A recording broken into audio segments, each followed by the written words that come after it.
حضور وہ ترجمے کے بابا جناب نے فرمایا ہمارے دو بہت مشہور وکلاء، ایک ابروہی صاحب اور خالد احمد اسحاق، ایک موقع پر ڈفرینٹ موقع پر دونوں نے یہ اکنالج کیا کہ حضرت شیر علی رضی اللہ تعالیٰ عنہ کا ترجمہ بیسٹ ہے. کوئی شک ہی نہیں.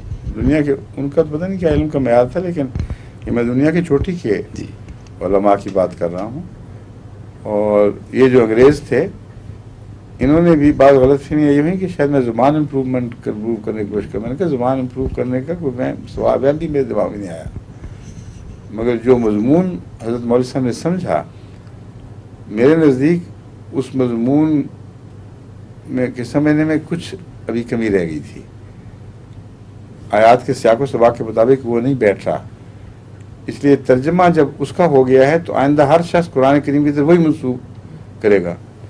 اس لیے میں یہ نہیں کہتا کہ اس کو یک قصر یک قلم موقوف کر دیں. میں یہ کہتا ہوں کہ ایک متبادل ترجمہ اسی آیت کا ایک اور پیش کر دیں اور قاری پر چھوڑیں اس کو. کم سے کم اس حد یہ تو علم ہو کہ یہ بھی ممکن ہے ہمارا، یہ کوشش کر رہے ہیں ہم. مگر حضرت مولوی صاحب کا ترجمہ تو بہرحال چوٹی کا ترجمہ ہے.